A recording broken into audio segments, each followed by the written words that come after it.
Drop your city in the comments below right now. Let's see how far this story of a woman's glorious rebirth from the ashes will travel.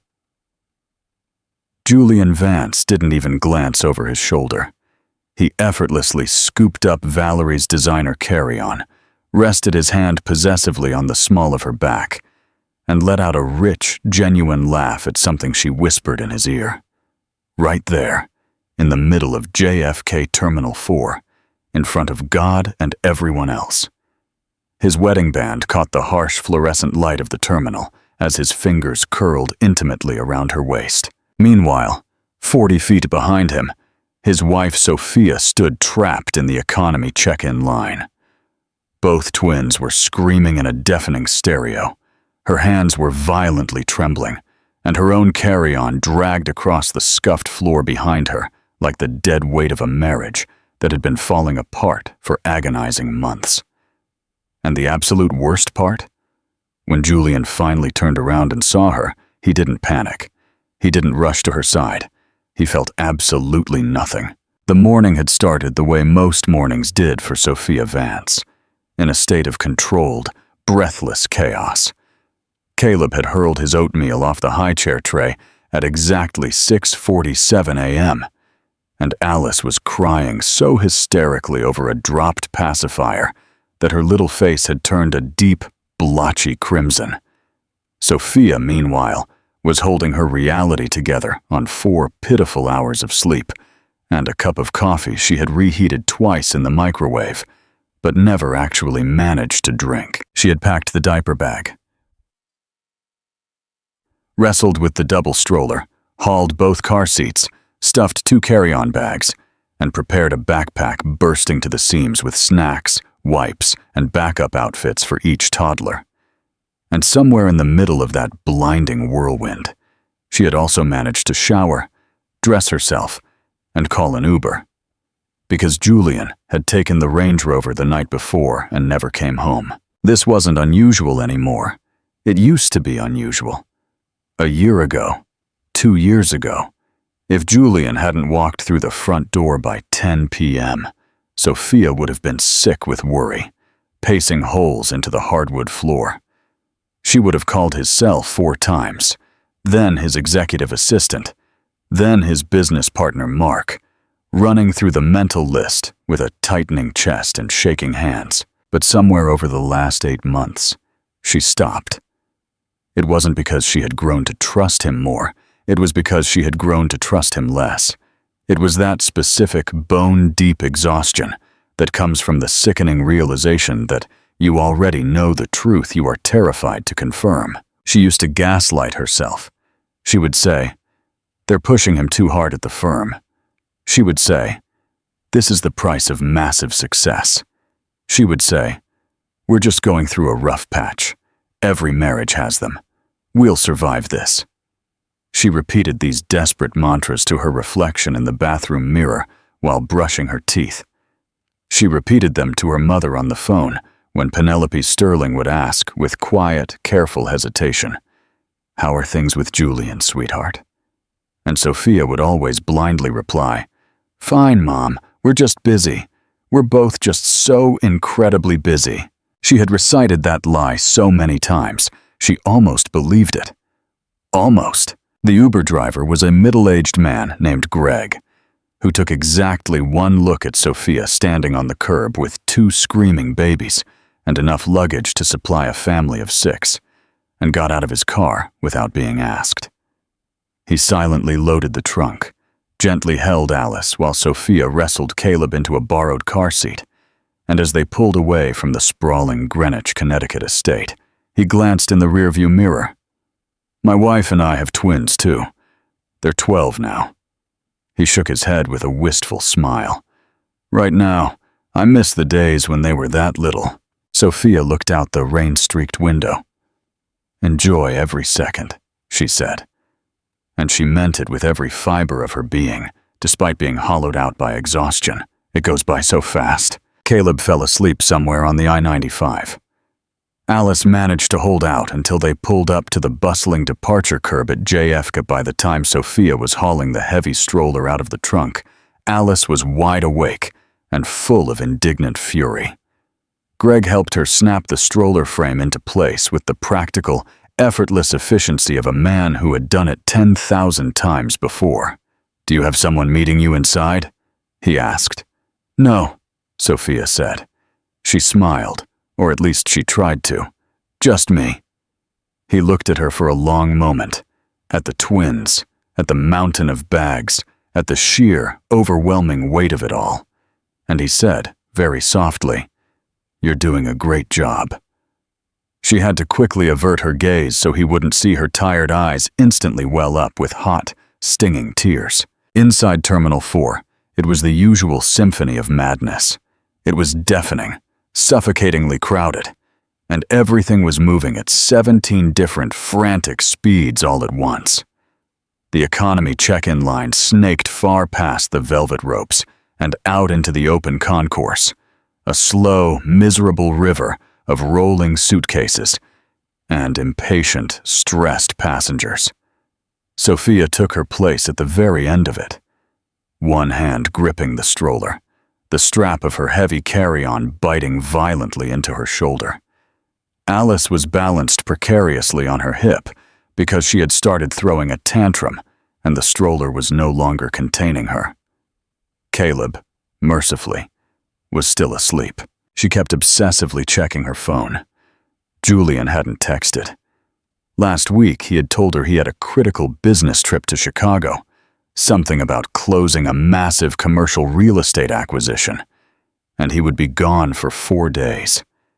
She hadn't asked too many questions because asking questions had started to feel dangerous, like pulling on a loose thread when you're terrified of unraveling the entire garment. She just nodded, said okay, and began packing her own bags, deciding this was the perfect time to escape to her mother's house in Charleston, South Carolina. A little space, a little support, a desperate chance to breathe. That morning, before the Uber arrived, she had texted him, "Heading to the airport. Hope the trip is successful." He never replied. Alice grabbed a fistful of Sophia's hair and yanked so violently that Sophia gasped in sharp pain. Okay, I know," she whispered, gently bouncing the toddler. "I know, baby girl. We're almost there." The line moved in agonizing, jerky increments, stopping and starting. And every single time, Sophia shuffled forward, dragging the heavy bag, steering the stroller awkwardly with her hip, shifting Alice from one burning arm to the other. Her shoulder was on fire. Her lower back had been throbbing since 6 a.m. She hadn't eaten a single thing except half of a mashed banana she had stolen off Caleb's high-chair tray. She was internally debating whether she could physically manage to hold Alice while simultaneously reaching into the backpack for a snack pouch when she raised her eyes, just looking for a focal point to ground herself. And she saw him. Her exhausted brain registered the image in fragmented, surreal pieces. A dark, bespoke navy blue suit, the exact one she had dropped off at the dry cleaners last month. Broad, familiar shoulders, hair immaculately trimmed exactly the way she loved it. Standing by the first-class check-in counter. Not in the line, but next to it. The way elite travelers stand when they've already checked in online and are just leisurely waiting to drop a bag. And he was so relaxed. That was the very first thing that violently struck her. How utterly, completely relaxed he looked. His arms hung loosely by his sides. He was smiling. And then, the second devastating detail snapped into focus. He wasn't alone. The woman standing intimately close to him was tall. Rich, chestnut hair, long and flowing, cascading perfectly over a cream-colored silk blouse. She possessed the kind of breathtaking, effortless beauty that announces itself without trying. The exact kind of radiant beauty Sophia used to possess before the heavy pregnancy weight, the endless sleepless nights, and the agonizing months of feeling entirely invisible in her own home. The woman was speaking, leaning in intimately close to Julian, and Julian laughed. His hand rose and settled onto the small of her back, as if he had claimed that exact spot 1,000 times before. Sophia's legs completely stopped working. The economy line crawled forward, leaving her frozen in place. "Excuse me, miss." A man behind her gently nudged the stroller. "No," Sophia whispered breathlessly. "Excuse me." She stepped out of the line, moving entirely on autopilot. Her wide, horrified eyes never left them. Julian murmured something directly into the woman's ear. She laughed again, a bright, melodic sound, and lightly touched his forearm. Julian then leaned down and picked up her bag, a pristine white leather designer carry-on, the kind that cost more than Sophia's first car, and casually slung it over his shoulder right next to his own luggage. He was carrying her bag. He was carrying her bag. Sophia couldn't even recall the last time Julian had offered to carry a single thing for her. When they had returned from the hospital with 2 fragile newborns, she had carried one baby, and he had carried the other. The heavy diaper bag had remained abandoned in the back seat until she had to go back out to the driveway to retrieve it herself. But here he was, effortlessly carrying this stunning woman's bag, standing in first class, laughing like a man without a care in the world, a man who hadn't blatantly ignored his wife's text message that very morning. For one desperate, insane second, Sophia's mind scrambled for an alibi. Maybe it means nothing. Maybe she's a colleague. Maybe it's just business. Then, Julian's hand slid from the woman's lower back to rest just an inch lower, gripping her with a dark, possessive familiarity of a man who had done it hundreds of times before. And that desperate, foolish thought instantly dissolved into ash. Caleb woke up. He woke up the way he always did, without warning, hitting maximum volume in a millisecond. A sudden, piercing, terrified scream that sliced through the terminal noise like a jagged knife. Startled, Alice immediately joined the chorus. The two of them wailed in perfect, miserable, chaotic synchronicity, and the heads of dozens of people around Sophia snapped toward her. And in the blinding panic of trying to reach Caleb, trying to check what was wrong, trying to simultaneously restrain a thrashing Alice who was slipping from her grip, she didn't see it happen. She didn't see Julian physically turn around. But she felt it. A magnetic shift, a sudden gravitational pull, some ancient, primal marital telepathy. That specific, chilling awareness of another person that doesn't just evaporate because the love has died. She looked up from a screaming Caleb, and Julian was looking dead at her. His handsome face went through something incredibly complex in the span of half a second. Complete surprise. Cold, rapid calculation. And then, and this was the part that would violently haunt Sophia long after the dust of this day settled. Nothing. His expression went completely, terrifyingly blank. He looked at her the way you look at a random stranger who catches your eye on a crowded subway train. A brief, empty acknowledgement. And then, he turned his back on her. He turned back to the woman. Sophia stood completely paralyzed in the middle of that massive terminal. Her twins were hysterically crying. The nylon strap of her heavy bag was biting fiercely into her shoulder, and she couldn't move. She couldn't form a single rational thought. She could do absolutely nothing but stare at the back of her husband's head as he leaned into this gorgeous stranger and whispered something that made her laugh all over again. "Excuse me, honey, are you all right?" A Delta flight attendant in a sharp navy uniform materialized out of the crowd next to her. She was a woman in her late 60s, with incredibly kind eyes, and a voice that had clearly guided a lot of people through a lot of very bad moments. "I can help you with the babies. You look a little—" "I'm fine," Sophia said. Her voice sounded bizarrely flat, robotic. "I'm fine, thank you." She wasn't fine.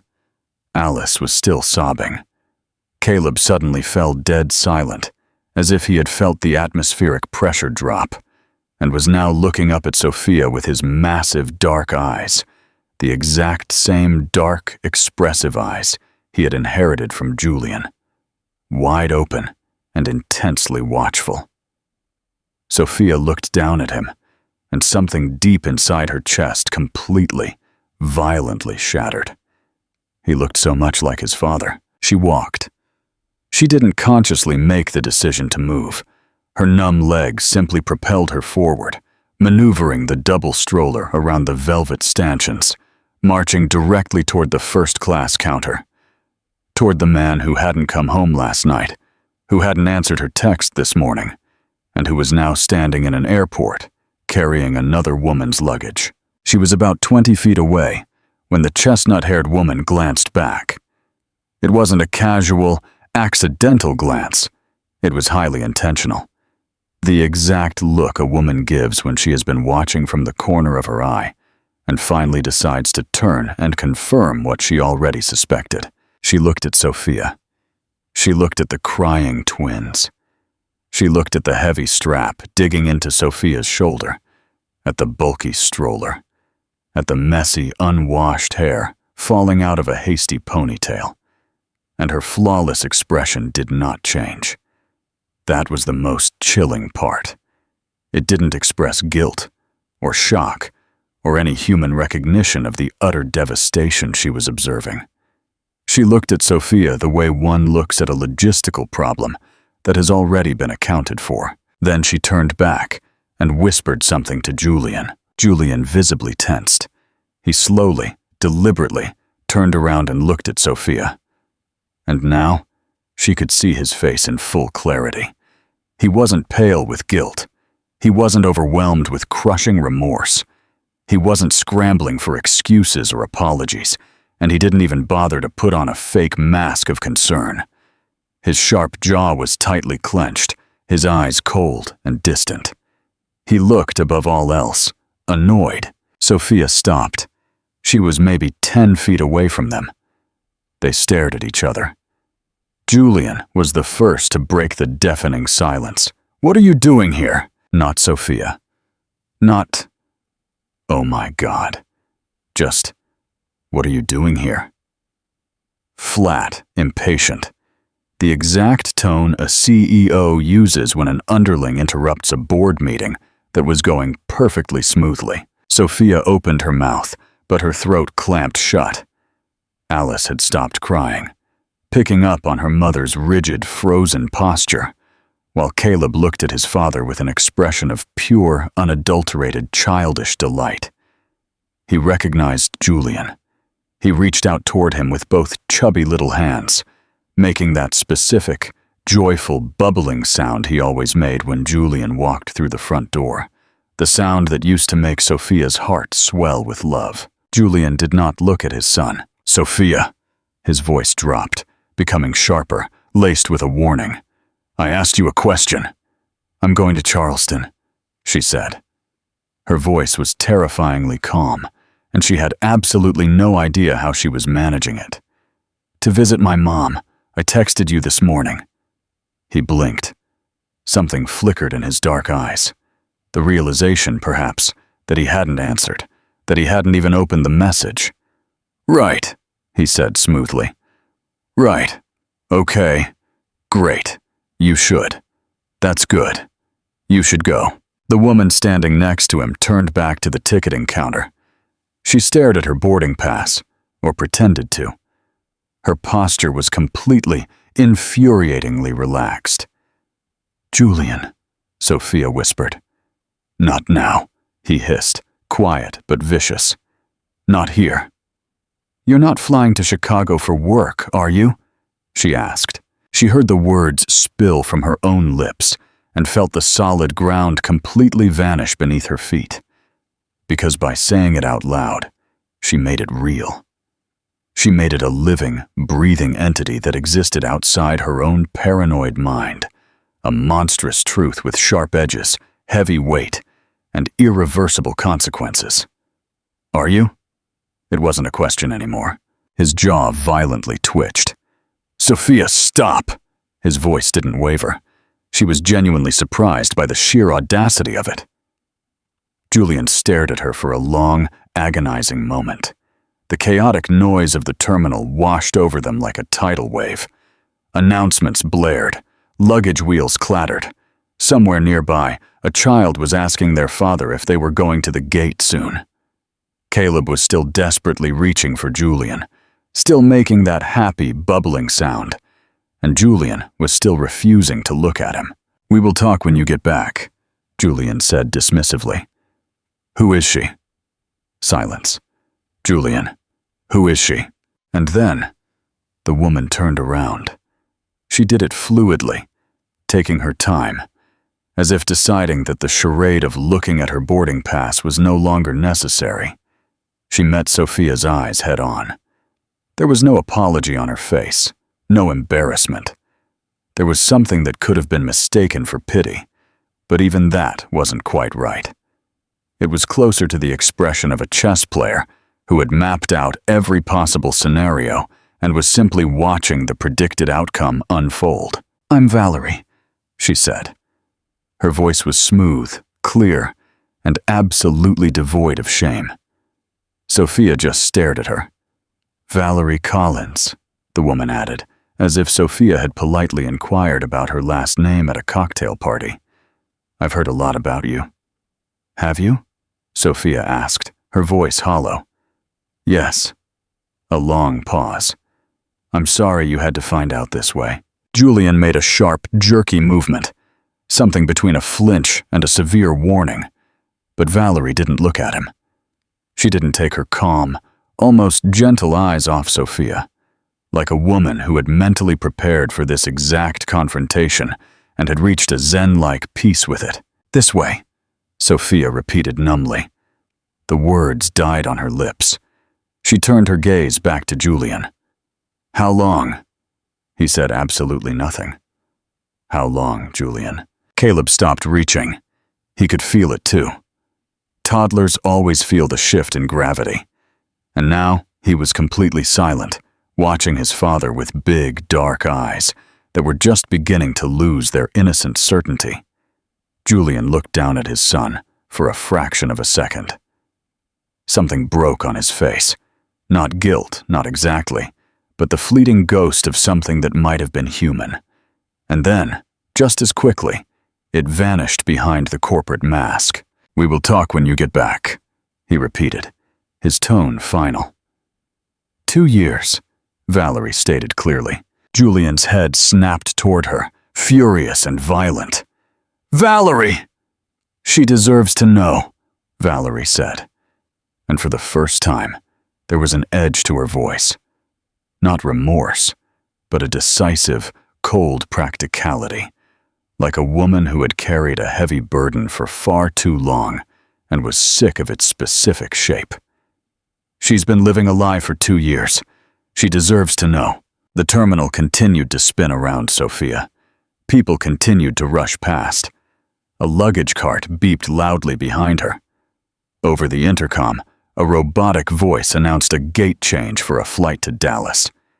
The entire world continued with absolute crushing indifference, while Sophia's entire existence was violently dismantled right in front of her. 2 years. The twins were 18 months old. She did the math involuntarily, standing there in the middle of JFK with a baby on her hip and a death grip on the stroller. She did the math, and the numbers struck her across the face like a physical blow. He was with this woman before she ever got pregnant.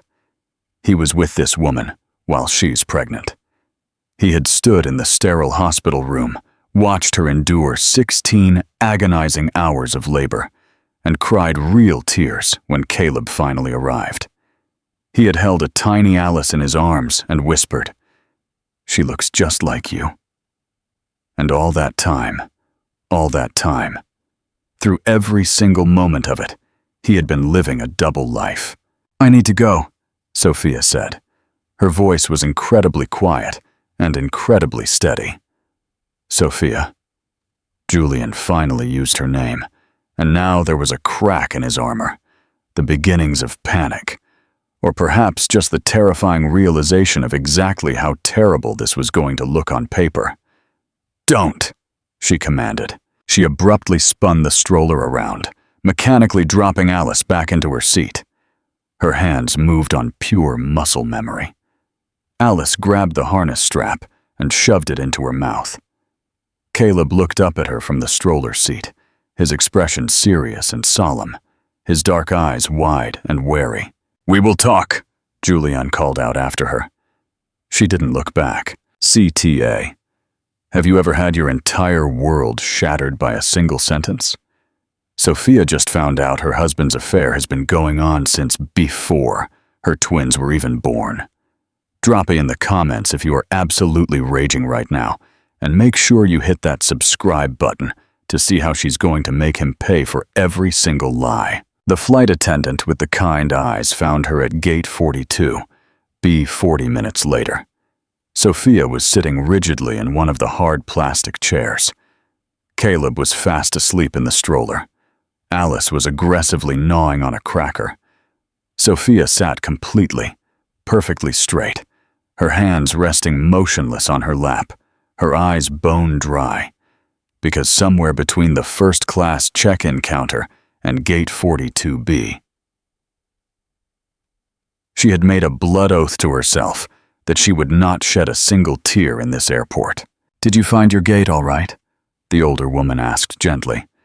"Yes," Sophia said. "Thank you." The woman sat down in the empty seat next to her, which Sophia hadn't expected. She set her regulation tote bag down, folded her hands in her lap, and stared at the twins for a long moment. 18 months? The woman asked. "Yes. You're handling a lot by yourself today." "As it turns out, I handle a lot of things by myself," Sophia replied, her voice empty. The woman went silent for a moment. Then she said, "I've been a flight attendant for 31 years. You see a lot of different things in airports." She paused. "I saw what happened back there." Sophia finally looked at her.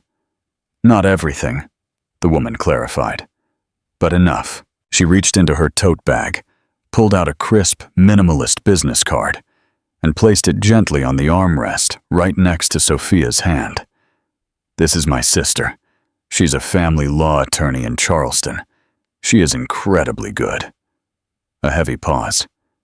"She helped me get through my divorce." Sophia stared at the card. Then she looked at this woman, this complete stranger, this human being who owed her absolutely nothing, yet had just offered her a lifeline she didn't even realize she desperately needed. "Thank you," Sophia whispered. And this time, her voice violently cracked on the final syllable, a microscopic hairline fracture. But the woman heard it. "You are going to be fine," the woman said. Not softly, firmly. As a hard fact, not as a comfort. "I mean it." Sophia pressed her lips into a tight line and nodded. She took the card. The boarding announcement echoed over the PA system 30 minutes later. Sophia stood up, grabbed the stroller, shouldered her heavy bags, collected her children, and marched onto the plane. She found her seat and strapped herself in. She strapped Caleb into the seat beside her and held Alice tightly on her lap.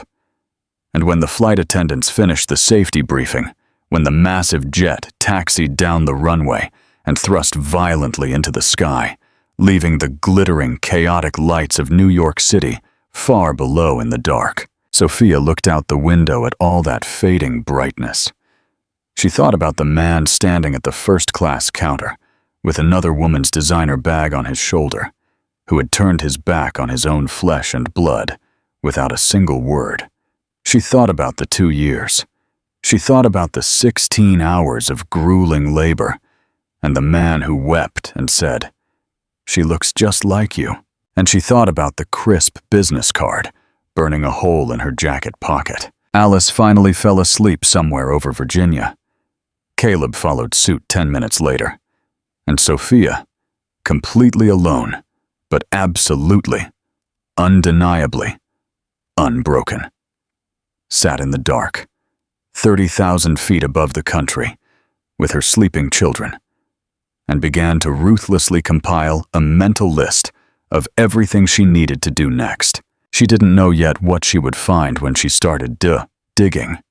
She didn't know how deep the rot went, how long it had been festering, or how many catastrophic lies were stacked beneath the first lie, like a hidden basement in a building she never knew existed. She didn't know yet, but she was going to find out. Penelope Sterling was 63 years old, and for the last 40 of them, she had mastered the art of reading her daughter's voice the way a seasoned doctor reads a vital signs monitor. Rapidly, accurately, relentlessly, searching for the things that were being left unsaid. So, when Sophia called from the plane, somewhere over North Carolina, and her far too careful voice said, "Mom, I'm flying in. We'll be there around 9. Penelope didn't ask questions. She simply said, "I'll have dinner ready." She hung up the phone and stood frozen in her sun-lit Charleston kitchen for a long time. Then, she walked slowly into the living room, took down the framed photograph of Sophia and Julian's lavish wedding that had proudly sat on the bookshelf for 4 years, and placed it face down inside a dark drawer. She didn't know the exact details of the explosion, but she knew the bomb had gone off. Sophia emerged from the arrivals terminal at Charleston International Airport at 9:14 p.m. Penelope saw her before Sophia saw her mother, saw the bulky stroller, the mountain of bags, the sleeping twins, and finally, Sophia's face. It was a face carved from stone, radiating that specific, terrifying endurance of a woman who had been holding herself together with duct tape for 5 hours and was now operating on the last fumes of a reserve tank, a state that couldn't be called strength, nor numbness, but somewhere dangerously in between. Penelope pushed her way through the waiting crowd and silently took the stroller handle. Sophia led her. For a long moment, they just walked side by side through the bright, noisy terminal. "Caleb slept the whole flight," Sophia said blankly. "Good. Alice only cried for 20 minutes after takeoff. My sweet girl." They reached the car. Penelope expertly strapped the twins into the back seat, with the practiced efficiency of a grandmother who had been anticipating this visit for 2 months. When Sophia collapsed into the passenger seat and the heavy door slammed shut, sealing them inside the quiet sanctuary of the car, Penelope finally spoke. "Tell me." Sophia stared straight ahead at the windshield. "I saw him at the airport." "Okay." "He was with a woman." A heavy pause. "Okay," Penelope said again. The exact same word, but carrying an entirely different, leaden weight. "Her name is Valerie." Sophia's voice remained flat, possessing that same terrifyingly cautious, dead tone. "It's been going on for 2 years, Mom. 2 years. Penelope's hands gripped the leather steering wheel with white-knuckled force. She didn't say a single word. She shifted the car into drive, pulled out of the parking garage, and allowed the suffocating silence to hang in the air, because she knew, with absolute certainty, that there was not a single string of words in the English language she could offer that would be adequate for this level of devastation. She also knew her daughter well enough to understand that what Sophia desperately needed right now wasn't words. She needed to be safe. By the time they reached the sprawling, historic Charleston home, both twins were fast asleep again. Penelope carried Caleb, and Sophia carried Alice. They gently laid them into the portable cribs in the guest room with the cautious, silent synchronicity of 2 women who had done this exact routine together in this exact room when the babies were just 3 months old, when Sophia had come to visit while Julian was allegedly attending a real estate conference in Miami. Sophia straightened up from the crib and stared down at her sleeping daughter for a very long time. "He didn't look at them," she whispered into the dark room. At the airport, Caleb was reaching for him, making that happy sound he always makes. You know how he reaches. And Julian didn't look at him. Not once. Penelope placed a warm hand on her daughter's fragile shoulder and felt her slightly violently trembling. The microscopic tremors of a human being physically restraining themselves from completely shattering. "Let's go eat," Penelope commanded softly. "Come sit down." They sat at the rustic kitchen table, and Penelope placed a steaming plate of food in front of Sophia. Rice, roasted chicken, and the garlic green beans Sophia had loved since childhood. Sophia ate mechanically, because she hadn't consumed a single calorie since that pathetic half banana on the curb 14 hours ago. And as she chewed, she talked. The story spilled out in fragmented, jagged chunks, not in chronological order, exactly how deep trauma always spills out. The heart-stopping moment she spotted him at the first-class counter, how his hand rested possessively on Valerie's back, the designer suitcase, the laughter, Caleb's sudden cry, Julian's face when he turned around and saw her. "What are you doing here?" The sheer, freezing flatness of it, the sociopathic coldness. Penelope listened. She didn't interrupt. She didn't gasp. I knew it. I think I suspected it longer than I ever admitted to myself. I felt it in his evasiveness when I called, in the way he talked about his life around Christmas, or, rather, the way he didn't. 2 years, Sophia repeated numbly. It was the third time she had said it, and Penelope knew she would keep repeating it for a while, because that's how the human brain processes trauma. It obsessively returns to the one catastrophic number that refuses to compute, the fact that breaks the fundamental mathematics of everything you thought you knew. The twins aren't even 2 years old. I know.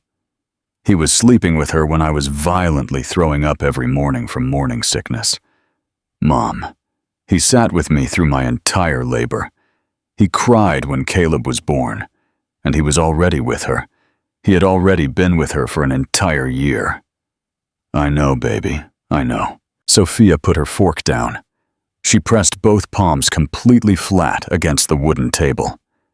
It was a grounding gesture Penelope instantly recognized.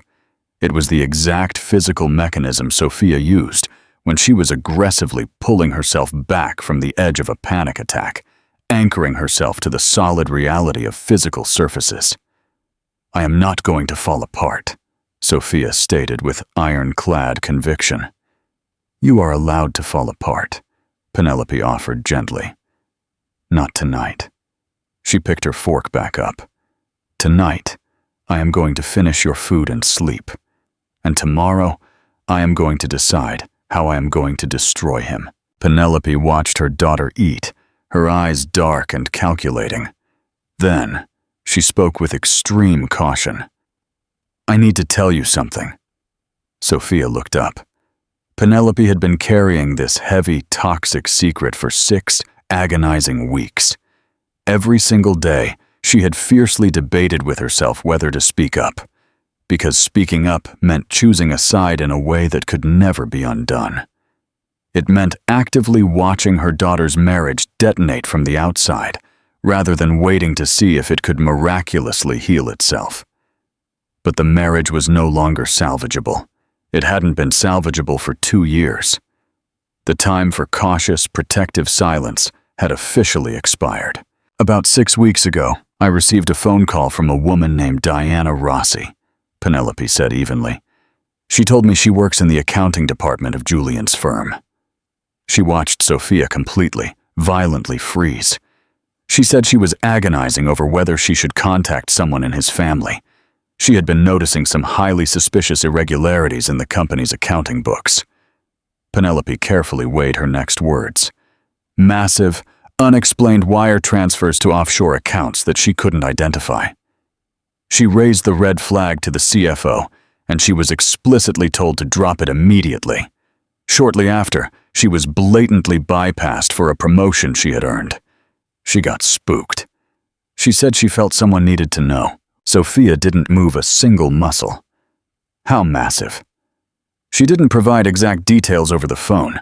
She said she was prepared to show the documents to a lawyer. She didn't want to go any further without legal protection. I don't know if she's still... Why didn't you tell me?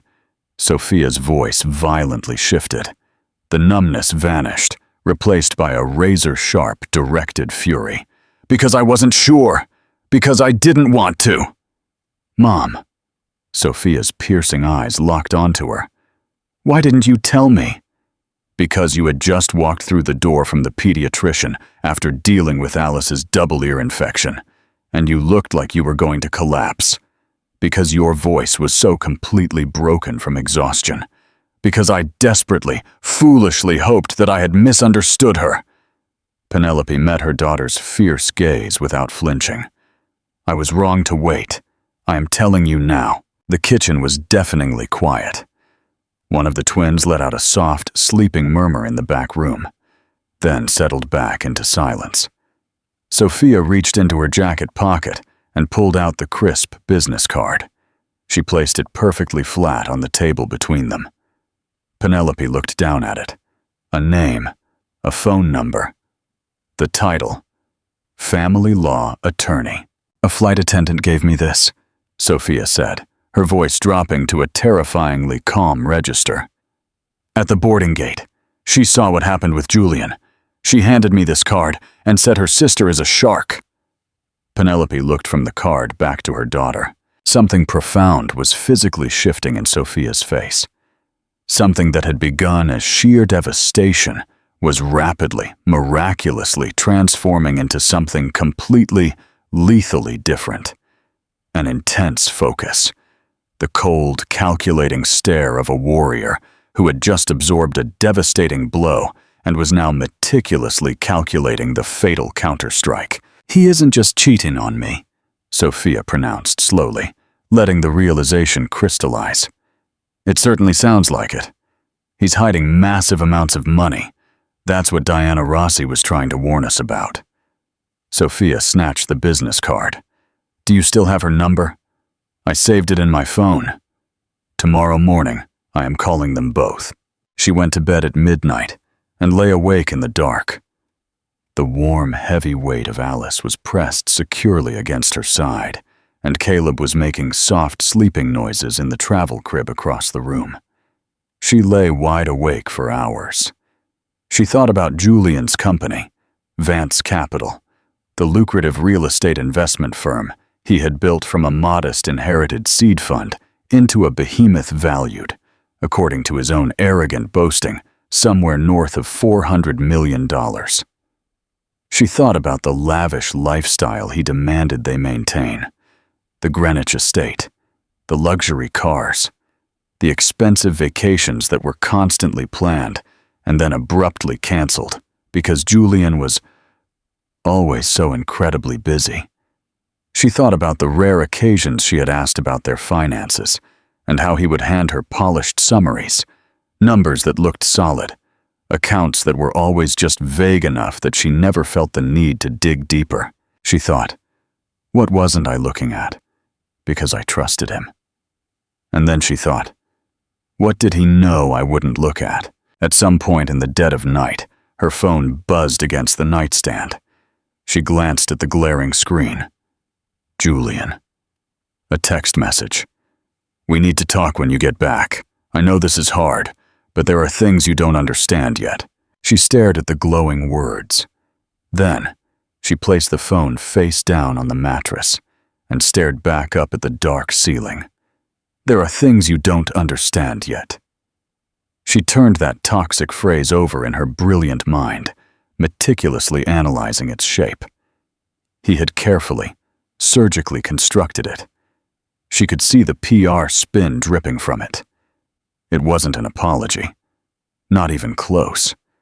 It was a calculated manipulation designed to imply that she lacked context, that her hysterical reaction was based on incomplete data, that if she just sat down and let him spin his web of lies, the picture would magically look different.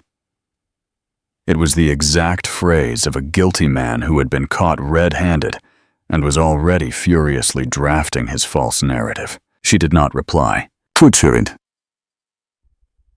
CTA, Sophia just realized her cheating husband is also hiding millions of dollars. Hit that like button if you are ready to see her turn from a heartbroken wife into an absolute boss who takes him down for everything he owns. Chapter 5.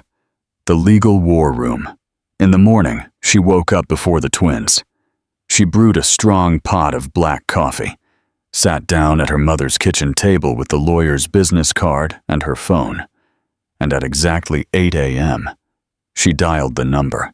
The woman who answered possessed a low, steady voice, the kind of practiced, unshakable composure of a professional who had navigated thousands of conversations about the absolute worst moments in people's lives.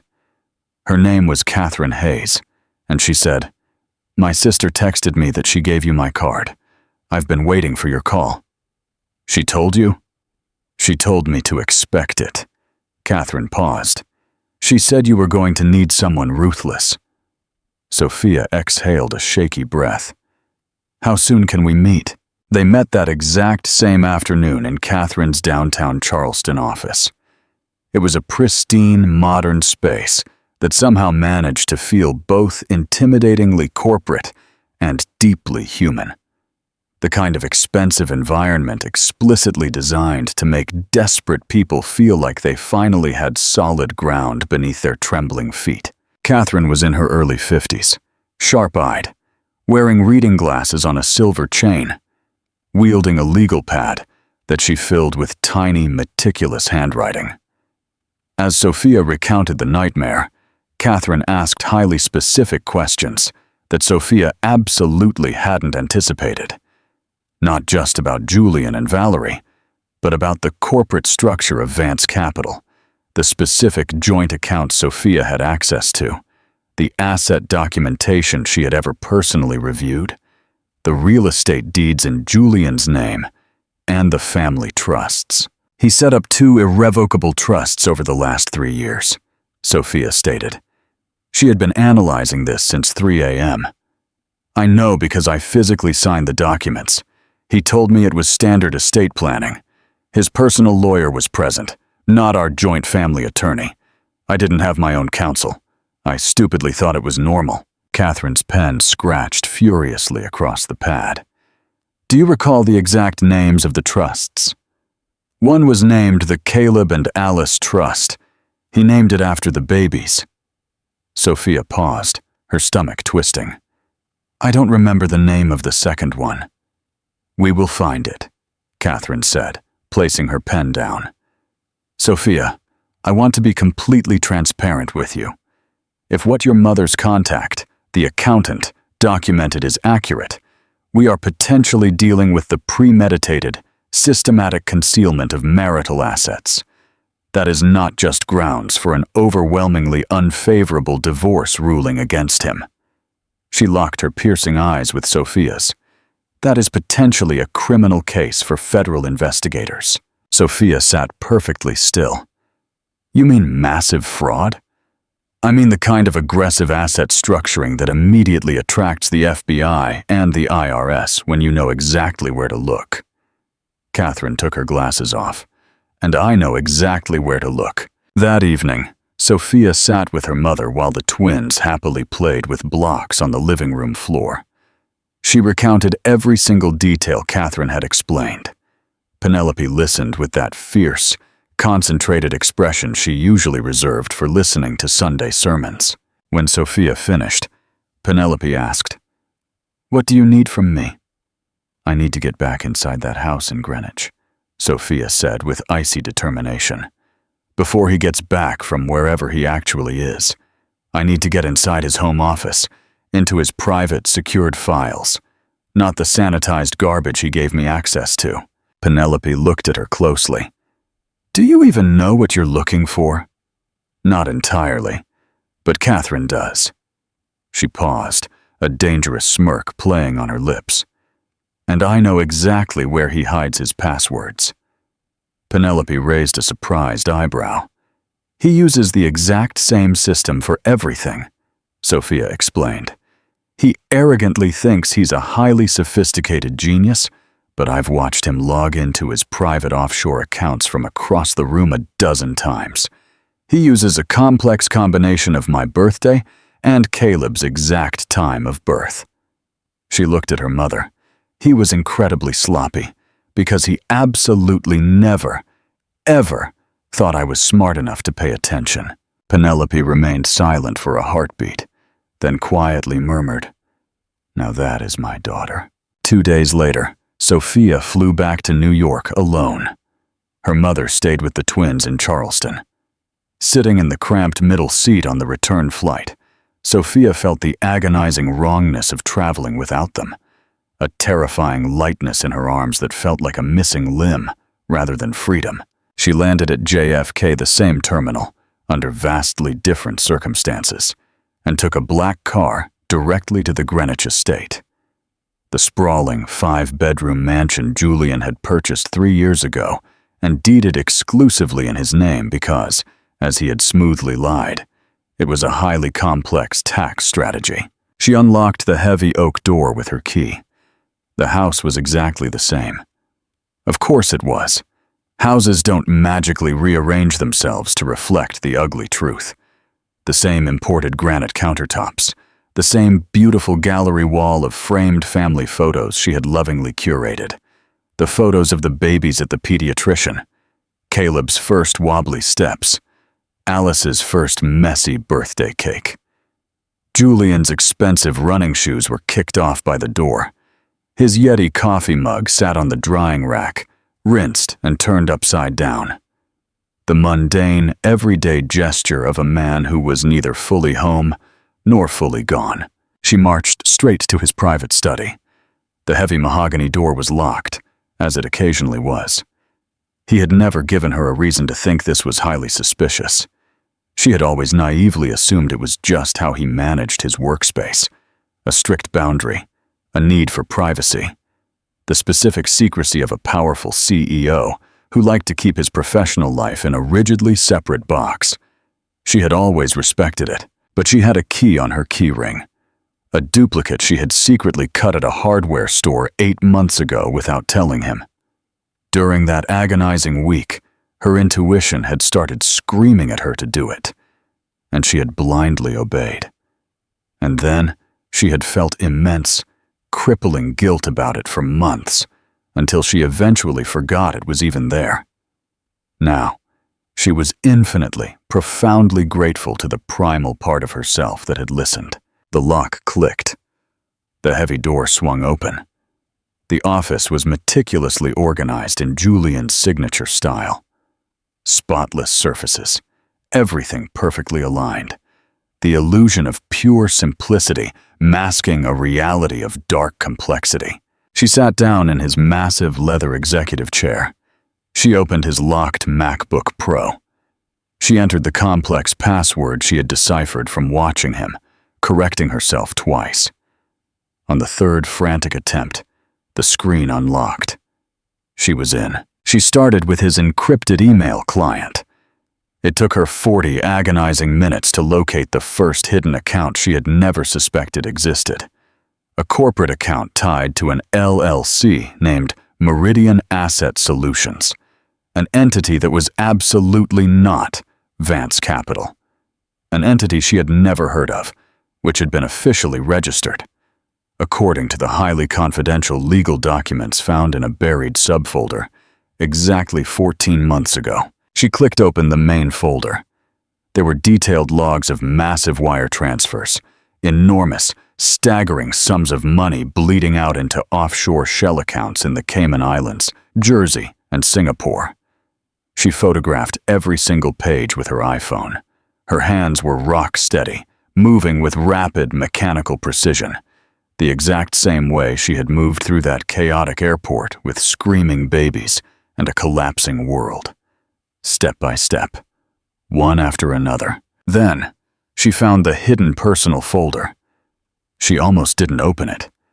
She sat completely frozen, her trembling finger hovering over the trackpad, because with a deep, primal certainty, she profoundly knew that whatever was inside this folder would be infinitely worse than the financial fraud. She understood that she was about to cross a point of no return, and once she clicked it, she would never be able to unknow what she was about to see. She clicked it open. There were hundreds of photos of Valerie. Many of them contained timestamps that clearly spanned 3 years. Not 2, as Valerie had smugly claimed in the airport. 3.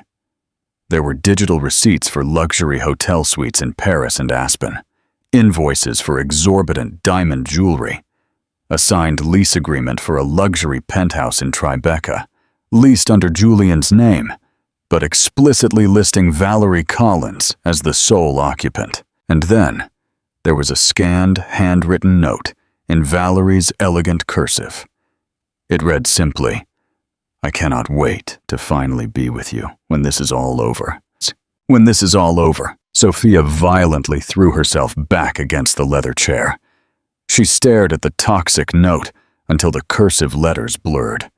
Then she pulled out her phone and dialed Catherine Hayes.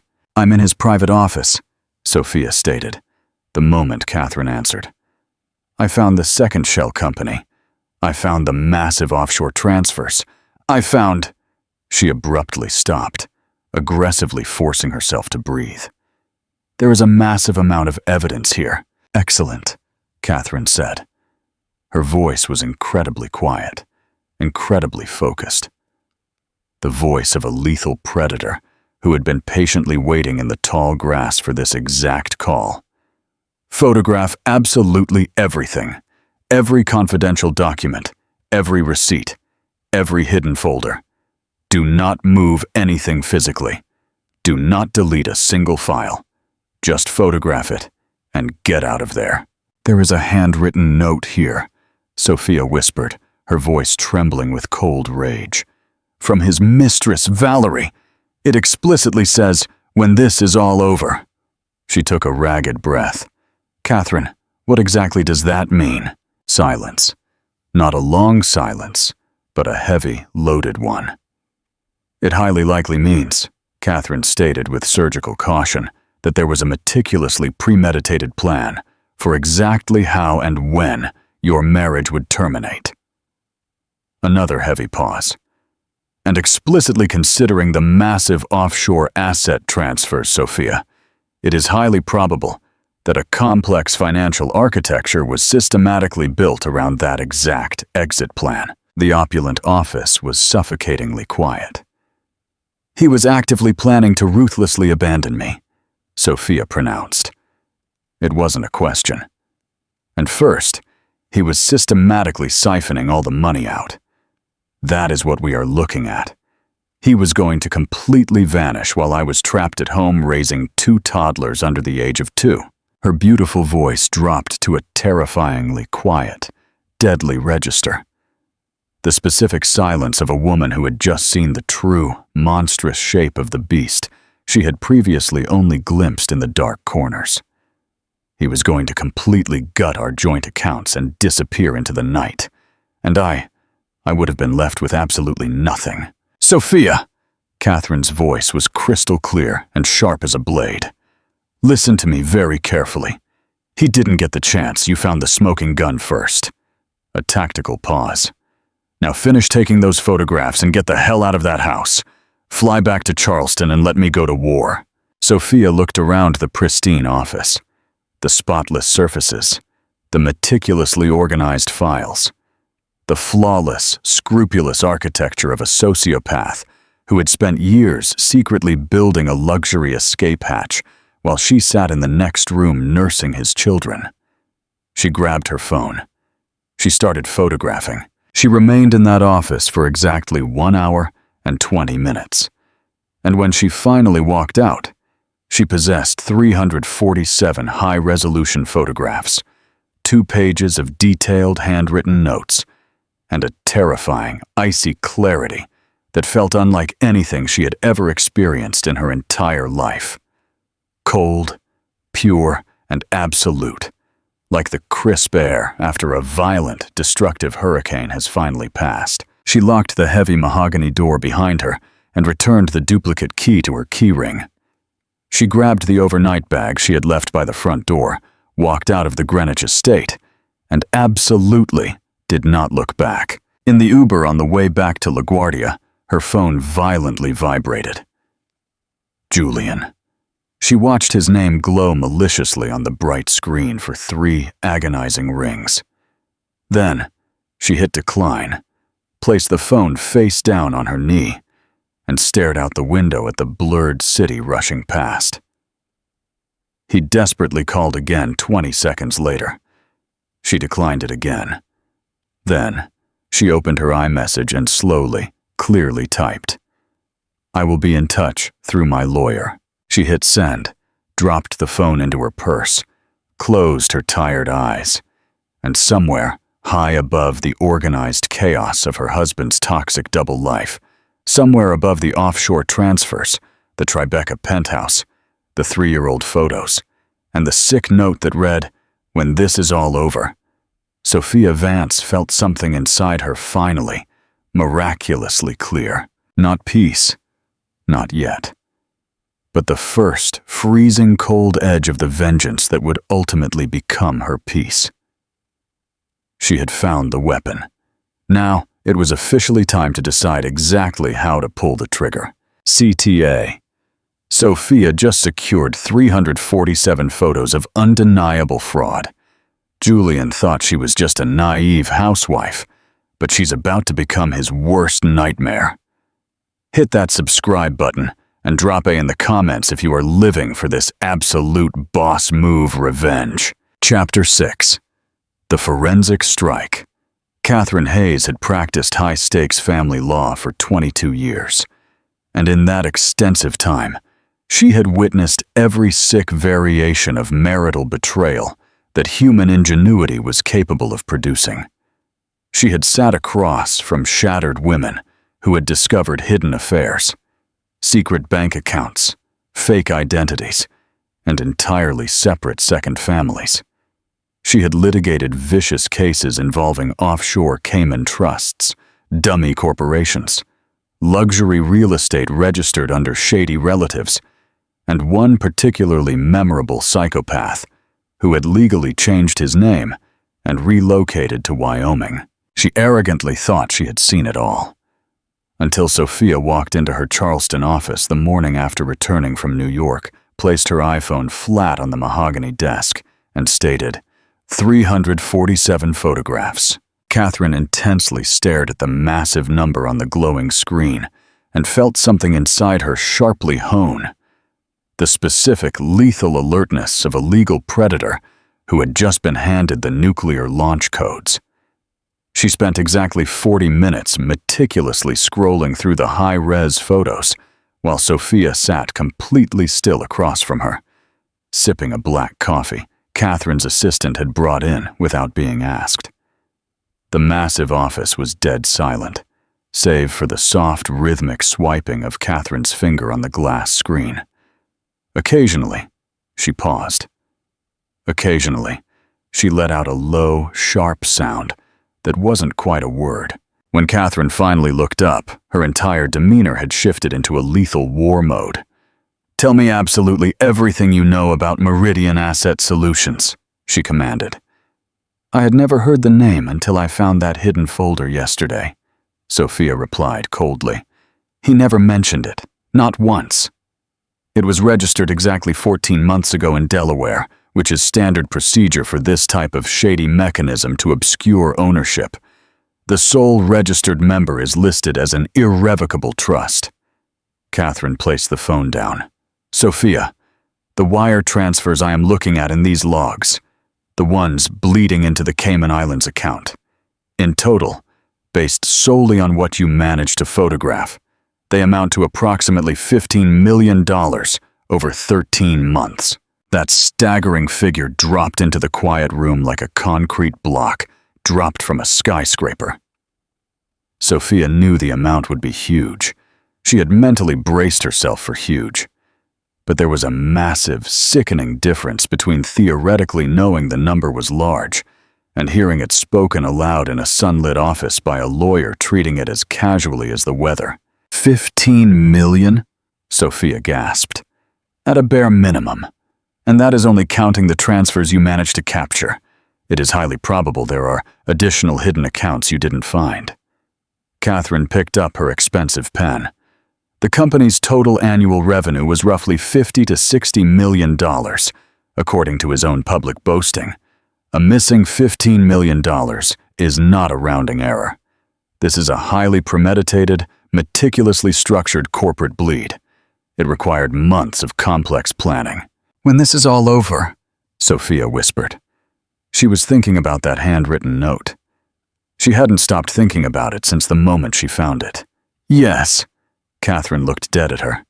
"I strongly believe Julian Vance has been aggressively preparing to terminate this marriage for at least a year, possibly much longer.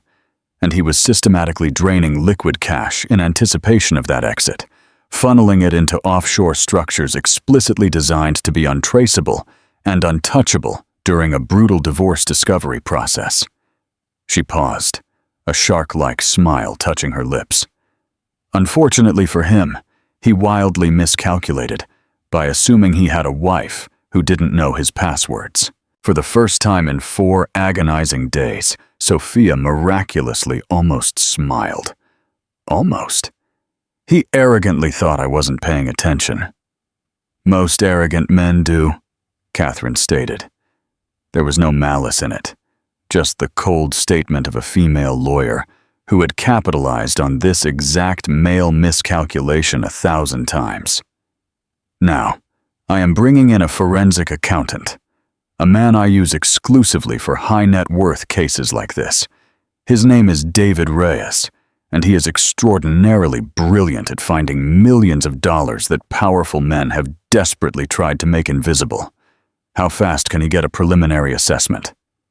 2 weeks for a complete financial map. More if they fight us. But we don't need the complete map to launch the missile. Catherine tapped her pen rhythmically against the legal pad. "What we have right now on this phone is more than enough to strike. And I want to strike before Julian even realizes he's under attack." Sophia straightened her posture. "What do you mean, before Julian? You sent him a text message explicitly stating you would be in touch through your lawyer. That was 3 days ago." Catherine stared at her intently. "He knows that you know. And a sociopath who has been structuring hidden assets for over a year is a man who has a nuclear contingency plan for this exact moment. If he hasn't already started accelerating the offshore transfers to wipe the accounts clean, he will start today." A heavy pause. "We need to file the lawsuit today." Sophia stared at her. "Today?" "Today, we officially file for divorce, and we simultaneously file an emergency motion for a temporary restraining order, TRO, on all marital and corporate assets. It will instantly freeze whatever is left in the domestic accounts. It won't magically return what has already bled offshore.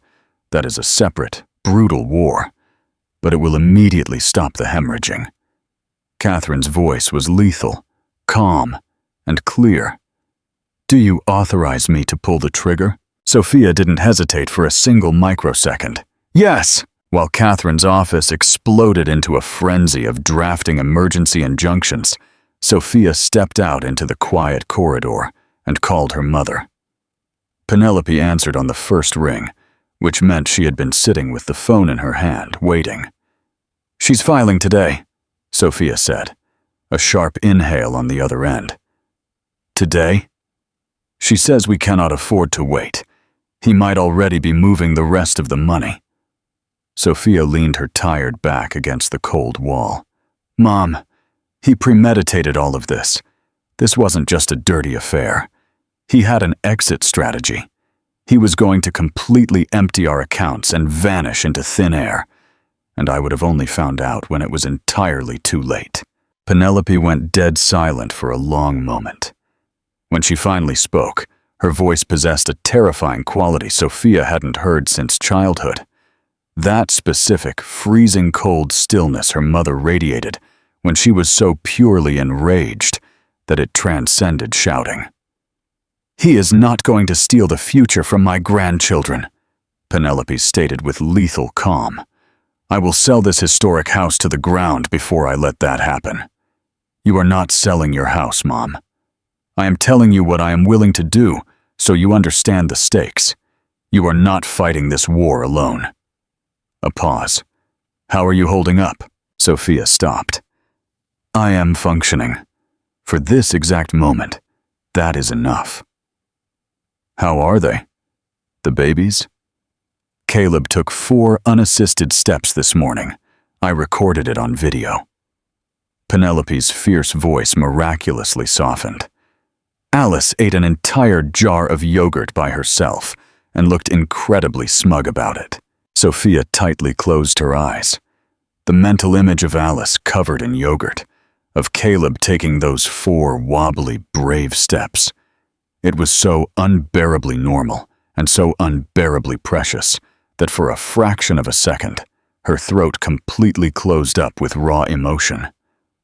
"I will call you when the trigger is pulled," she managed to whisper. The emergency filing occurred at exactly 2:17 p.m. Catherine moved with a terrifying speed and ruthless efficiency that Sophia suspected was legendary even for her. The legal documents were surgically precise, the motion was exhaustive, and the emergency temporary restraining order, freezing all of Julian Vance's marital and corporate assets, was officially granted by a furiously typing judge by 4 p.m. The judge, as Catherine later gleefully recounted, had taken exactly 1 look at the photographic evidence of the offshore transfers and signed the injunction without a moment of hesitation. "What happens now?" Sophia asked. "Now Julian gets physically served by a process server." Catherine allowed herself a light, predatory smile. "And now, we wait to see how the rat reacts when cornered. In my extensive experience, there are 2 types of guilty men in this scenario. Those who immediately sit down at the negotiating table because they know they are dead to rights, and those who dig their heels in and make the process excruciatingly expensive for everyone involved." She looked at Sophia. "I suspect we both know which category Julian falls into." "The second one," Sophia said coldly. "Yes." Catherine gathered her legal files. "Well, that is perfectly fine. We brought a bigger gun." Julian was officially served the court documents the very next morning. Sophia knew this because Catherine called her at 10:42 a.m. and simply stated, "The package is delivered." And exactly 17 frantic minutes after that, Julian aggressively called Sophia directly, blatantly ignoring her strict written instruction to communicate solely through counsel, which was either a stunning display of arrogant disrespect or a desperate sign of pure panic.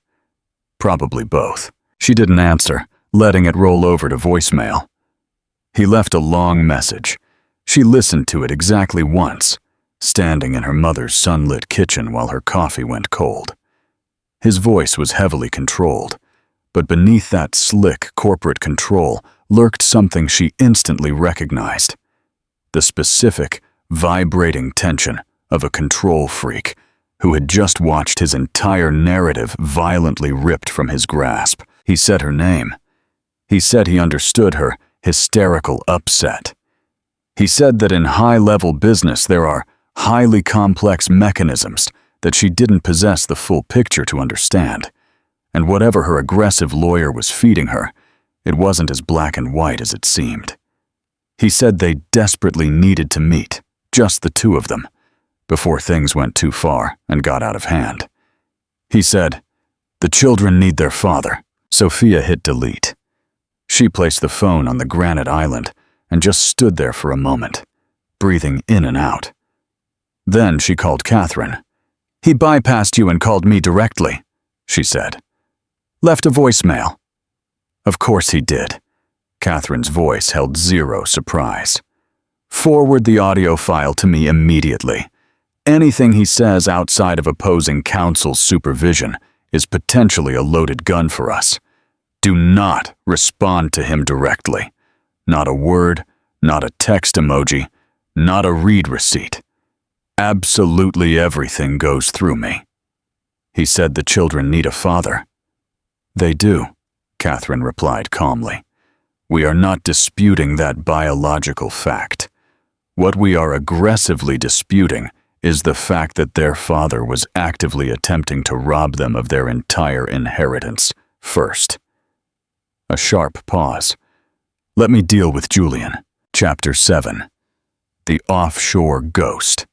3 days later, forensic accountant David Reyes arrived at Catherine's law office wielding a heavy laptop, 2 encrypted external hard drives, and the quiet, systematic energy of a man who approached financial fraud exactly like a medical examiner approaches a corpse, with ruthless technical precision and absolute zero sentimentality.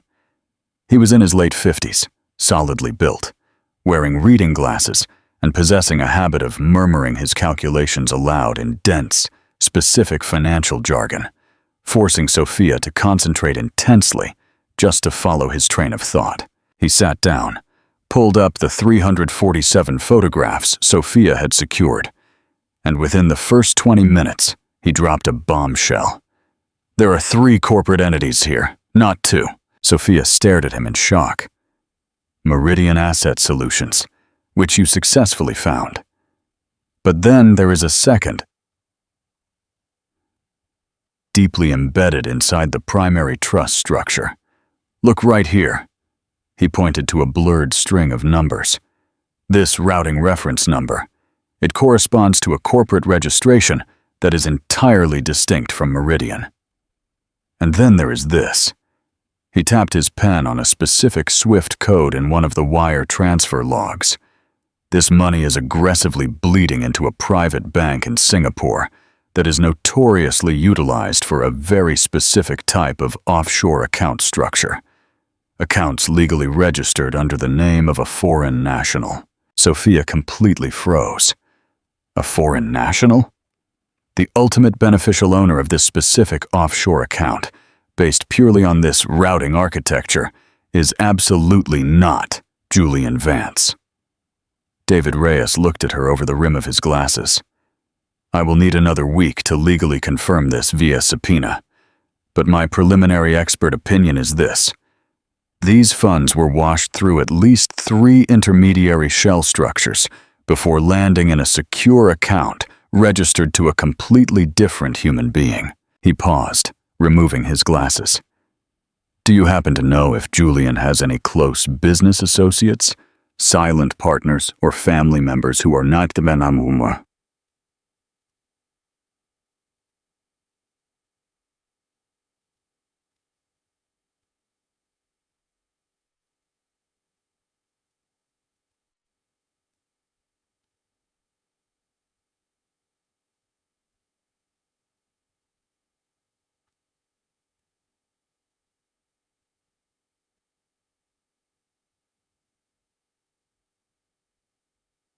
The question struck Sophia with a physical force she hadn't anticipated, because the devastating answer arrived instantaneously, without requiring a single second of thought.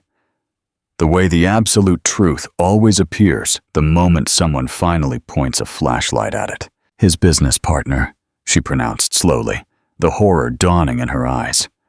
Mark Weber. Mark was born in the Bahamas. He holds dual citizenship. David Reyes meticulously wrote the name down without a flicker of emotion on his face. Catherine, who had been silently listening from the opposite end of the massive conference table, placed her expensive pen down with a sharp, echoing lick. How long has Mark Weber been Julian's business partner? Catherine asked sharply. Since before I even met Julian, Sophia replied, her heart racing. They've been partners for at least 8 years. Mark handles, this is what Julian always told me, Mark handles the international aspects of the real estate portfolio, liaising with overseas investors. The 2 seasoned professionals exchanged a dark, heavy look. Sophia watched the silent transfer of information between them, the rapid, professional shorthand of legal experts who had navigated these treacherous waters many times before. This is significantly more massive than just a nasty divorce, David told Catherine, not without a trace of grim sympathy. I know, Catherine replied coldly. If Weber is the ultimate account holder, and the wire amounts and shell structure are exactly what I suspect they are. I know, Catherine repeated. She turned her intense gaze to Sophia. I need to ask you something crucial, and I need you to think very, very carefully before you answer, Catherine said, her tone dead serious. Over the last year, did Julian ever explicitly ask you to add your signature to any new business structures, any new joint accounts, any obscure legal documents he asked you to sign related to Meridian or any other unfamiliar company? Sophia racked her brain. She mentally dragged herself back through the exhausted fog of the last 14 months, which was agonizingly difficult, because the last 14 months had been a blur of teething toddlers, crippling sleep deprivation, and the slow, agonizing disintegration of a marriage she was desperately trying to hold together with one hand while managing a household with the other. She dug carefully into her memory. There was something, she whispered, the blood draining from her face. About 8 months ago, he brought home a thick stack of legal documents. He smoothly told me it was related to routine estate planning and the children's trusts. He said his corporate lawyer urgently needed both of our signatures. The expression on Catherine's face did not change by a millimeter. Did you read the document? Sophia stopped. Her jaw clenched so hard her teeth ached. He told me it was a simple formality, that the lawyer had already reviewed it and explained it all to him. Caleb was incredibly sick that day. He had a 102-degree fever. I had been up pacing the floor with him the entire night. Julian dropped the heavy papers in front of me on the kitchen counter and told me we needed to courier them back to the lawyer immediately. She met Catherine's piercing eyes, her voice filled with self-loathing. I signed it without reading a single page. A thick, suffocating silence descended over the room. I need to see that document, Catherine ordered. Do you have a physical copy? He took the papers right after I signed them. He said they would be securely stored in the lawyer's vault. Sophia's voice dropped to a terrified whisper. I don't have a copy. We will subpoena the lawyer's records immediately. Catherine was already writing furiously. What was the lawyer's name? Herman Brooks. His firm is based in Manhattan. Julian knows Herman personally. They're close friends. Sophia looked at her lawyer, the sickening realization setting in. They play golf together at the country club, she added, her voice hollow. They've known each other for 12 years. David Reyes slowly, heavily exhaled through his nose. Catherine put her pen down, then picked it right back up, because she was a warrior who processed catastrophic information by constantly moving forward, not by freezing in panic. Sophia, I am going to be brutally honest with you and paint the entire horrific picture, because you deserve to know exactly what kind of monster you are dealing with. She stared intently at her client. What we are dealing with here may not just be the malicious concealment of marital assets. If the massive offshore transfers to Mark Weber's Singapore account qualify as wire fraud, aggressive tax evasion, or corporate embezzlement, and if the legal documents you blindly signed were maliciously utilized to create the illusion of your full awareness or active involvement in these illegal structures, the situation becomes exponentially more lethal. The heavy words dropped into the room like ticking time bombs. Sophia absorbed every single one. He was going to set me up, Sophia stated. Not loudly, just completely, utterly devoid of emotion. That is exactly how people speak about terrifying things that are way too massive for loud volume. I cannot legally confirm that yet, Catherine replied with surgical caution. But it is highly, terrifyingly plausible that the documents you signed were explicitly designed to implicate you, which would be incredibly, highly useful to Julian if federal investigators ever came knocking on his door. He was going to steal the millions, Sophia continued, the horrifying puzzle completing itself in her mind. And then he was going to meticulously frame it to look like I was a willing accomplice in the fraud. And then he was going to vanish with his mistress. She paused, her breathing ragged. And I would have been left holding the bag. I would have been the one facing federal prison. No one in the room contradicted her. He arrogantly thought I wasn't paying attention, Sophia repeated. But this time, it didn't sound like she was talking about her own naivety. It sounded like she was pronouncing a death sentence on his exact, catastrophic miscalculation. Catherine looked at her across the massive table and stated, "I will need to immediately bring in a top-tier criminal defense attorney to co-counsel this case. Not because you did anything illegal, you are a victim here, but because we desperately need a shark in the room who can fiercely protect you if this financial investigation bleeds out of family court and into federal criminal territory. Do it!" Sophia commanded. "I also highly recommend that we proactively, immediately contact the Financial Crimes Division of the FBI before Julian even realizes what hit him. If he gets wind that he is about to fall under federal investigation, he might attempt to race to the feds, cooperate first, and spin his own false narrative, implicating you. I want our truthful version of events officially recorded on the federal books before he even opens his mouth." "Do it," Sophia said again. She had already pushed far past the psychological stage, where she could be shocked by the escalating, monstrous scale of her husband's betrayal. Every new horrific discovery was massively larger than the previous one, and over the last few agonizing days, she had flawlessly learned to simply absorb the crushing blows and keep marching forward. Step by step, one after another. "You did the right thing," David Reyes stated. He said it as a matter of clinical fact, without unnecessary emotion. "You found the smoking gun, while there was still precious time to aggressively act. The vast majority of betrayed spouses never do." Sophia looked at him. "Because he arrogantly thought I wasn't paying attention," she replied coldly. That evening, she called her mother again, and this time, she told her absolutely everything.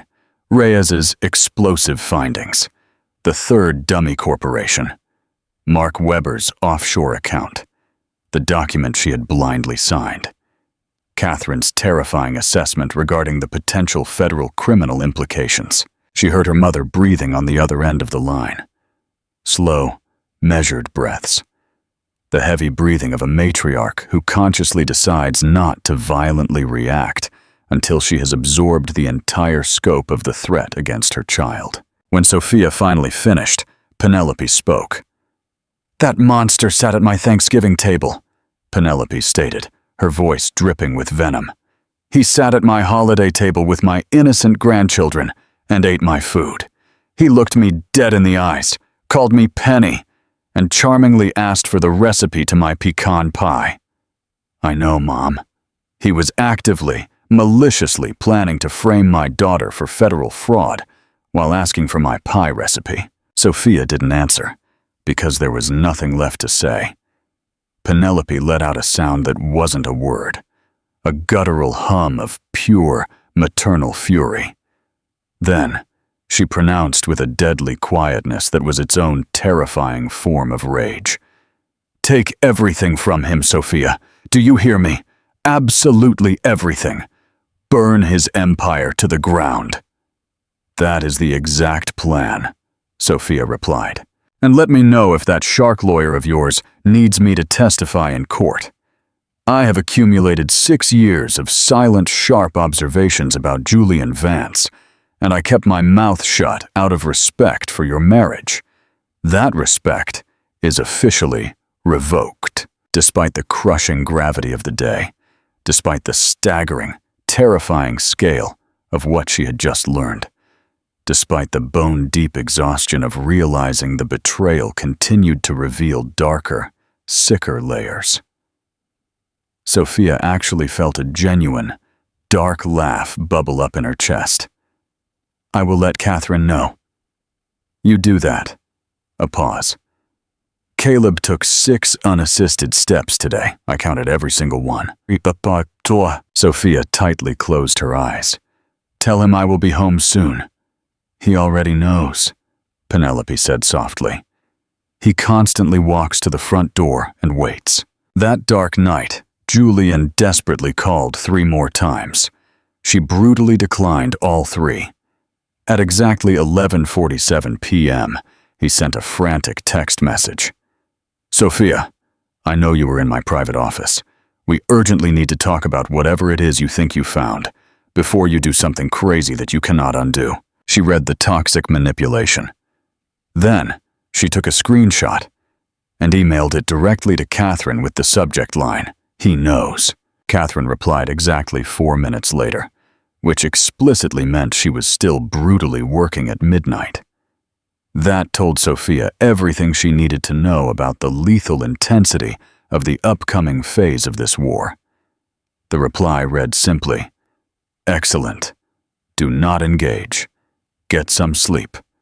Tomorrow is going to be a bloodbath." Sophia put the phone away. She lay in the dark.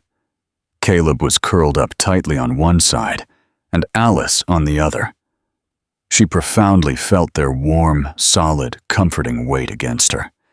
She gently placed her hand on Caleb's small back and felt his steady, rhythmic breathing. She remembered the agonizing moment in the airport, exactly 5 days ago, an absolute eternity ago, when he had happily reached out for Julian with both innocent hands, and Julian had coldly refused to even look at him. She remembered the handwritten note. When this is all over. She thought about the 347 photographs, the missing $15 million, the monster who had smoothly slipped a fraudulent legal document in front of her to sign while their infant son lay burning with a fever.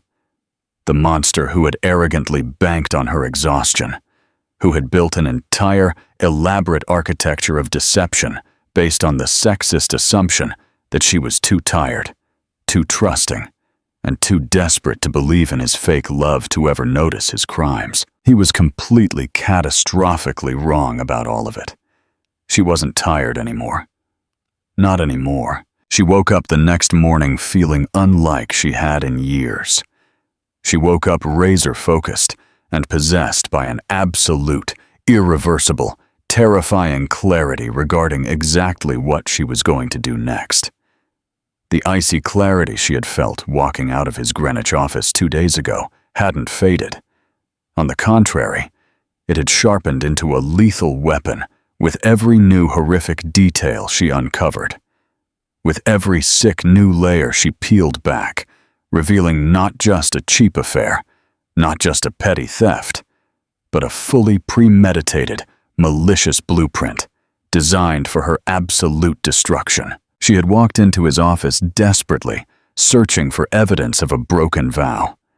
She had walked out with explosive evidence that could easily bury him in a federal penitentiary for decades. And tomorrow morning, Catherine Hayes was going to make a highly strategic phone call that Julian Vance, in all his arrogant, meticulous planning, had absolutely never, ever anticipated. Sophia closed her piercing eyes, and for the first time in 5 agonizing days, she slept deeply and peacefully. CTA. The FBI is getting involved. Julian thought he could frame Sophia, but he just messed with the wrong mother. Hit that like button if you are screaming for Julian to be locked up, and comment karma if you believe he deserves to lose everything. Chapter 8. The Federal Strike. Catherine made the kill shot phone call at exactly 8:53 a.m. the next morning.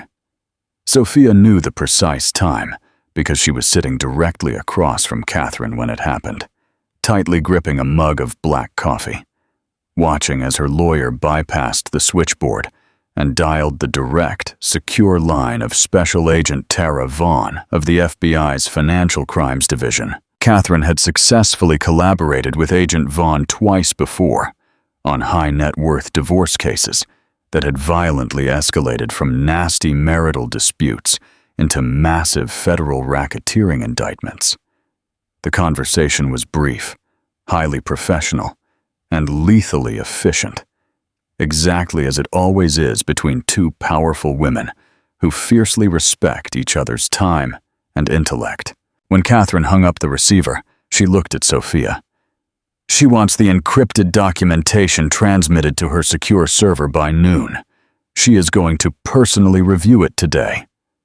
Catherine leaned forward, her eyes flashing with predatory triumph. She also said, and I want you to hear this exactly as she phrased it, that if what David Reyes found is fully corroborated by the wire logs, this is absolutely not a small-time embezzlement case. Sophia placed her coffee mug down with a trembling hand. How not small-time? She explicitly used the phrase coordinated racketeering enterprise, which legally means she has already seen similar patterns that fit into a much wider, highly illegal federal syndicate. Catherine paused, letting the gravity of the word sink in. It is highly, terrifyingly possible that Julian Vance and Mark Weber are not the only wealthy criminals she is currently hunting. The rest of the morning moved at breakneck speed. David Reyes hand-delivered his official preliminary forensic report to Catherine's office at exactly 10:15 a.m. It was a dense 31-page document, completely filled with hidden account numbers, offshore transfer logs, and complex dummy corporate structures. The exact type of document that looks boringly dry, until you realize what it is actually describing. The systematic, malicious dismantling and theft of a $400 million real estate empire over the course of 14 months. Sophia read the explosive executive summary, while Catherine's paralegal systematically organized the 347 confirming photographs into a highly encrypted format to be securely uploaded to Agent Vaughn's federal portal. At 11:40 a.m., Julian's elite defense attorney called. His name was Bradley Ellison, and Sophia intimately knew his name because Julian had arrogantly boasted about him over the years. A senior, ruthless partner at a top-tier Manhattan firm, the obscenely expensive kind of fixer lawyer that massive corporations keep on retainer to quietly bury scandals they pray will never see the light of day. The fact that Bradley Ellison was frantically calling Catherine before noon on the very first day after Julian was served the divorce papers told Sophia a massive amount of important information.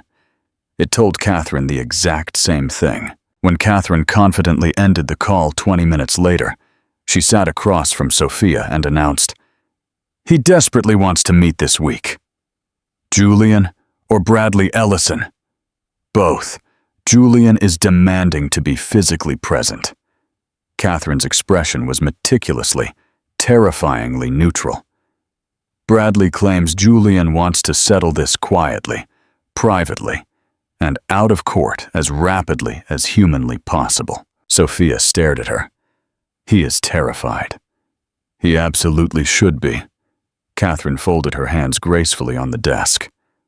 I explicitly told Bradley that we are open to a meeting, but our financial demands are completely non-negotiable as a starting point, and that any pathetic talk of a quiet settlement must follow a complete, unredacted financial disclosure through the proper legal channels. She paused, a smirk finally breaking through. Bradley claims Julian is ready to offer his full and transparent cooperation. He hasn't been ready for full and transparent cooperation a single day in his entire miserable life, Sophia scoffed. No, he hasn't, Catherine agreed, which means his extremely expensive lawyer just explicitly advised him that being uncooperative right now is a far more dangerous, potentially fatal option. She looked intently at Sophia. I want you to fully understand the psychological warfare currently happening. Julian's sudden, desperate willingness to cooperate is absolutely not a gesture of goodwill. This is a cornered sociopath who has just realized that his meticulously planned escape hatch has been welded shut, and who is now frantically attempting to crawl through the smallest possible window left open. What exact window does he arrogantly think is still open? He is highly likely hoping that he can quickly, quietly settle the divorce, throw you a lump sum that looks massive on paper, and force you to sign an NDA fast enough so that his offshore financial structure remains hidden before federal investigators can fully assemble the puzzle. Catherine paused, her eyes gleaming. He has absolutely no idea that we already handed the puzzle over to the FBI. Sophia processed the sheer magnitude of the trap they had just set. When do we tell him? We don't, Catherine replied simply. That is not our job. That is the FBI's job. The high-stakes mediation meeting with Julian and Bradley Ellison was officially scheduled for Thursday in Manhattan. That gave Sophia exactly 2 days. She spent those 2 days in Charleston, surrounded by her innocent children, miraculously healing her shattered soul in the only way possible. In the pure, unfiltered presence of tiny, uncomplicated humans. Caleb had begun aggressively pulling himself up on the living room furniture, wobbly but fiercely determined, falling hard on his diaper, and trying again with the stubborn resilience of someone who hadn't yet learned to be terrified of failing. Alice had joyfully discovered that she could make a satisfyingly loud noise by slapping both her chubby palms against any flat surface, and applied this groundbreaking scientific discovery with massive enthusiasm to every table, floor, and available kneecap in the house. Sophia watched them and profoundly felt that specific, overwhelming maternal love that possesses no adequate language. A love that isn't just an emotion, but a heavy physical fact, something that lives deep in the chest like a second, synchronized heartbeat. Penelope moved around all of them like a warm, protective current, feeding, lifting, and making those specific, soothing noises that only grandmothers know how to make. On Wednesday evening, Penelope sat next to Sophia on the quiet back porch after the twins had been safely put to bed, and asked without any polite preamble, "Are you emotionally ready for tomorrow?" "I think so." "What do you honestly think he will say?" Sophia thought about it. She had been obsessively analyzing it for 2 days. The memory of Julian's cold face in the airport, the calculated, manipulative voicemail, the frantic text message claiming she had misunderstood what she thought she found, as if 347 high-res photographs of documented massive financial fraud were merely a matter of subjective interpretation. "He will aggressively attempt to reframe the narrative," Sophia stated. "He will have a highly sophisticated, complex explanation for the missing millions, something that sounds wrapped in enough dense corporate jargon to confuse me. Will you be confused?" "No." Penelope gave a single firm nod. "Good." She paused. "And what about the mistress? The woman?" Sophia wondered when her mother would finally circle back to Valerie. Penelope was highly methodical, intensely focusing on the urgent, practical elements first. The shark lawyer, the stolen money, the safety of the children, visibly restraining herself from discussing the sordid affair itself. She treated the adultery as the absolute least of Julian's monstrous crimes, rather than the primary one, which, Sophia was beginning to realize, was the absolute correct hierarchy of priorities. But the betrayal was still there. It always remained there, a rotting corpse in the room. "I honestly don't know what to think of her," Sophia admitted quietly. "She could have easily kept her mouth shut in the airport. She didn't have to explicitly tell me how long the affair had been going on. She chose to announce it.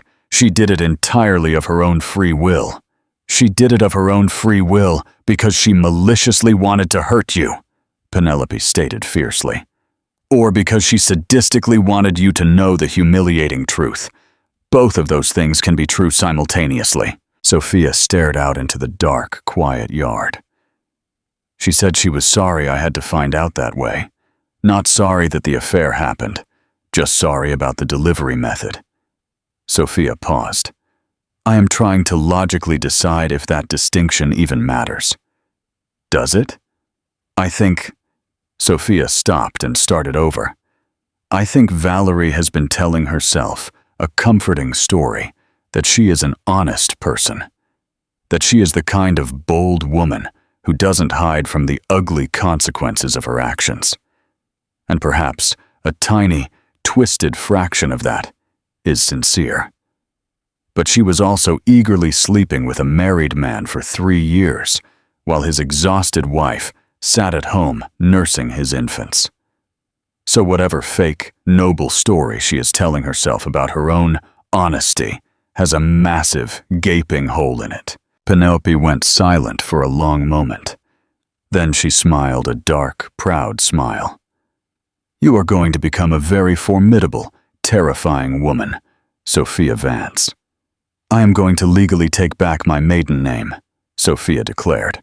The heavy words just burst out.